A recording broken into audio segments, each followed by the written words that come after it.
This is episode 18 of my luxury DIY home cinema build. Now on this episode we're going to be talking about calibration, and that's both of my audio system and as well as the image quality for the projector.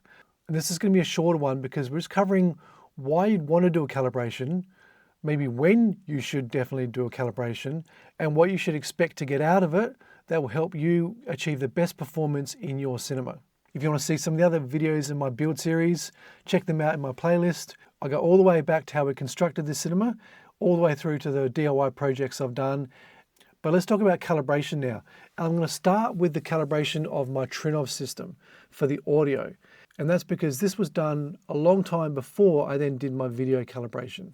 And I was actually very fortunate because Tom from Trinnov was going to be in my city where they were meeting for a dealer conference with KRIX. KRIX works as the Trinnov distributor in Australia. And so Tom was here and my dealer got in touch to say that he would potentially have an afternoon free in that trip. And that if I wanted my Trinnov calibrated by Tom, it was going to be possible. And do you think I jumped at that? Absolutely I did. This was going to be someone who would be far superior to anyone else that's going to be able to do this because he knows the Trinnov intimately and he does this for a living. And I'll let you know in a minute what he actually said about my cinema and his thoughts on it.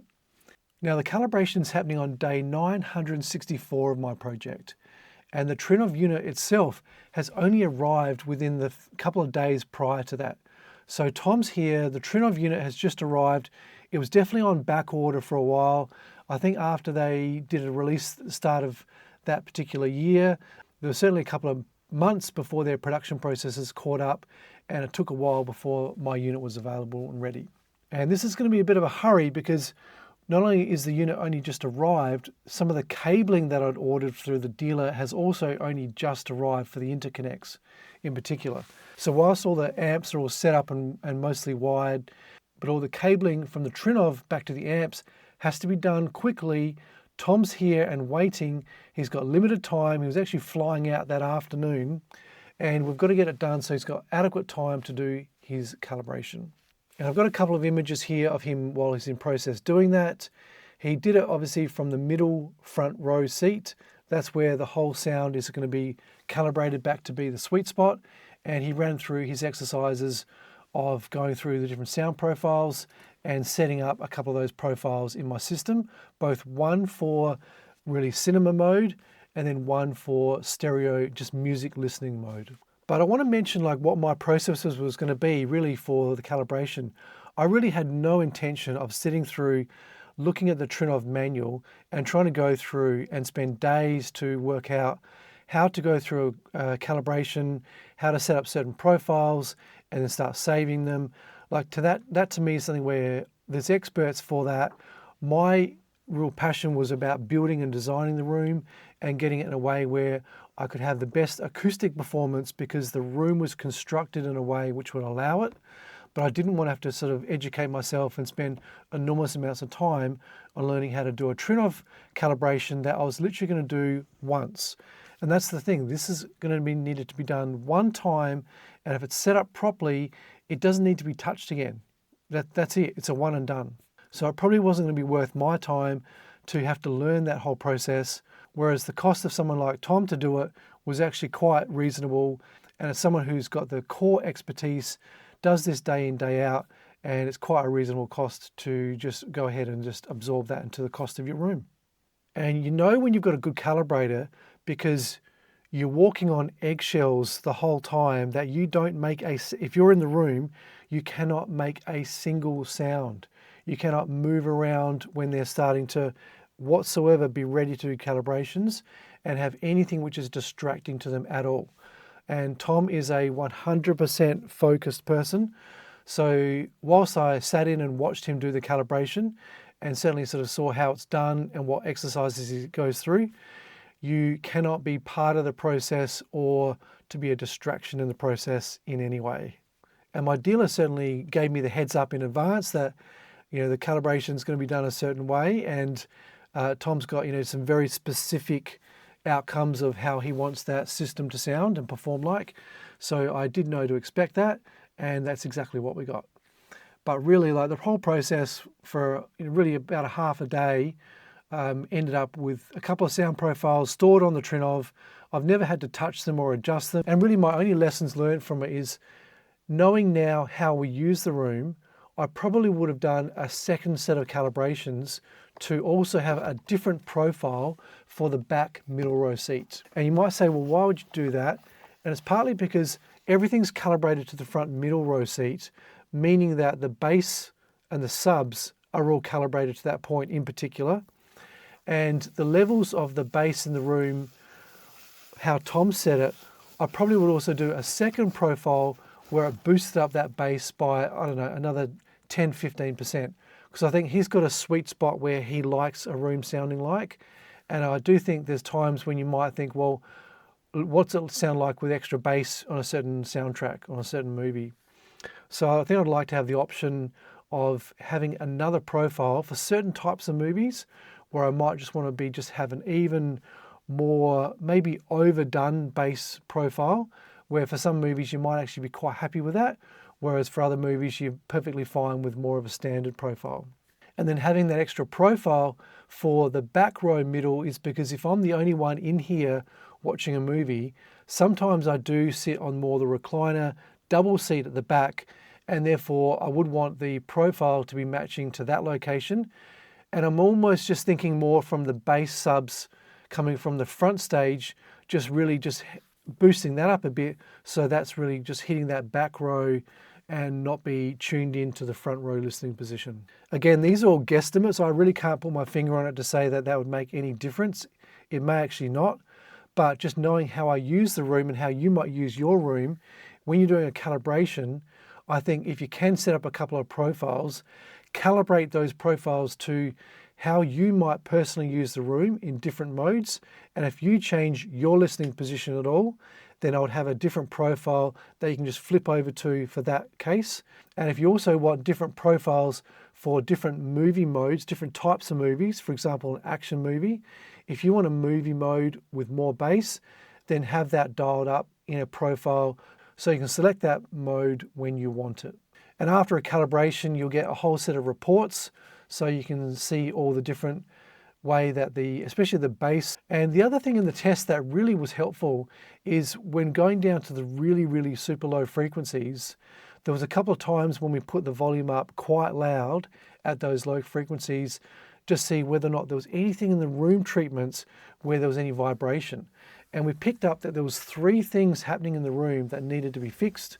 And in some of my previous videos on the absorption panels, I pointed some of that out because I did go back and tweak how the absorption panels were mounted on the side walls to have more of a cushioning impact.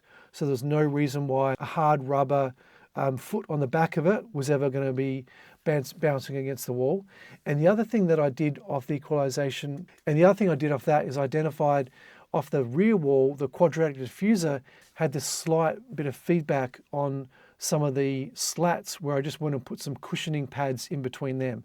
And I removed that reverberation. And then I think the third thing that came up on the calibration, which I needed to address, was that on the side walls, Tom suggested to just toe in the side speakers towards the main listening position a little bit.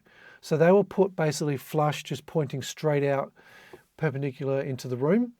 And he suggested to toe them in back towards the listening position a bit. And I covered that a bit again on one of my previous videos, how I just mounted the wide speakers again, so that the angle was just pushing out back in towards the seating position.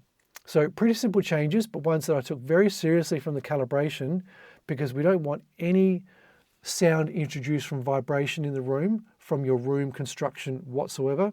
But also the fact that the calibration then really sort of took that bass and equalize that to a smoother level. And that's certainly one of the core things that you're paying for in a calibration. And the final recommendation that Tom made was that there would be an advantage for adding another rear sub. So instead of one back behind the back row of seats, having 2 spaced out either side of those. And that was a recommendation that he made to just have a more fuller bass sound in the room. So within about a month of the calibration, I added another Volcanic Slim subwoofer behind the rear left seat. Now I do think it was after the calibration I added the miniDSP HD, bit of equipment just to manage how many channels I could get out of my system and to manage that additional sub in particular. And I think really from going back over now, another calibration to really bring in the final layout of how I'm using all the channels from the Trinnov, the amplification I'm running through it, and what's going through that miniDSP. That might be something I'd benefit from another calibration, picking up my current configuration of everything in its final form, and what the way it is at the moment won't be changing. So it'd be calibrating everything in the room to a final standard and maybe adding that back row middle seat listening position, as well as another duplication of those two for a extra bass mode if you just want to sort of get into a let's pump up the bass by 20%. I don't really think that's massively important. After I added my bass shakers, I feel like I get enough of that, but it might be something where it would benefit for the sake of calibration, just throwing in another profile for it. So if you're ever planning to do a calibration on your system for the audio, maybe have a think about all the different listening modes and the positions you might want, so that you don't just get one calibration, but you also understand whether or not you can adjust that yourself if you want to get into it, or that if you are getting someone else to calibrate it, maybe add that setup from day one so you've got a couple of options. Now let's come back to the projector, because I did get that calibrated as well. Obviously, if you're spending any sort of decent amount of money on a projector, you 100% should get that calibrated. Now, let's go back to the timeline. So my projector I bought on day 158, had it upstairs for a while before we finally brought it downstairs, put it into the room where it was now ready to actually put a projector into that space, had seating in there, etc. And that's now day 464. Now the time between when I did that and when I finally got it calibrated is over 900 days. So I waited quite a long time before I got it calibrated. You might think, well, why'd you do that? Why not just get it calibrated? You've got this expensive projector. A calibration is going to improve the output of the image. You're intending to do it anyway. Why would you wait?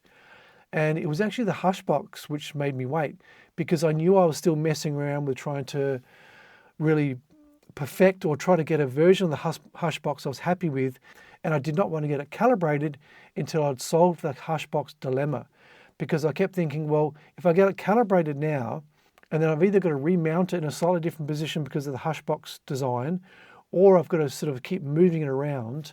I just didn't want to have to sort of start fiddling with it when I've got a calibration that's just been done and then I'm still messing around with the projector space.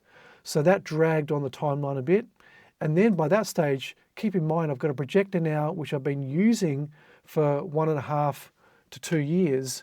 I'm now thinking I may only have another 1.5 years or less on the bulb. Why am I calibrating a projector for a bulb that's already halfway through its lifespan? And that's the reason I waited. And I waited until the calibration, which happened on day 1396.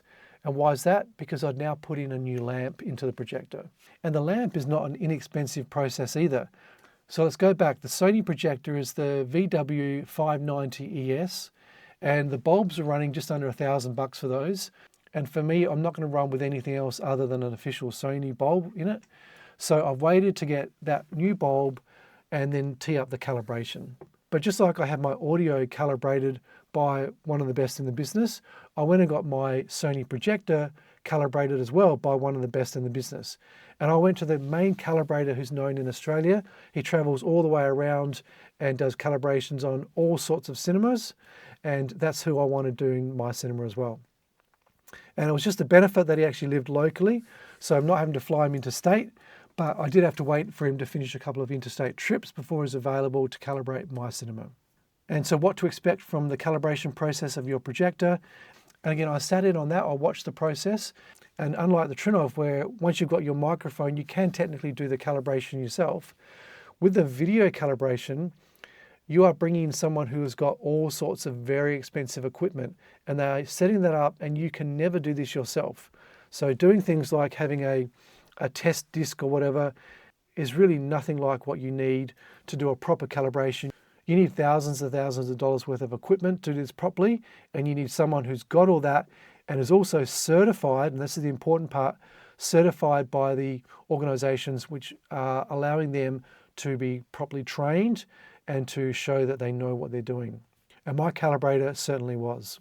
So after the calibration, again, he can produce a whole set of reports showing how that color profile looks, and as well as doing all the sort of color block images on screen to really dial in on the exact color tones of things and brightness.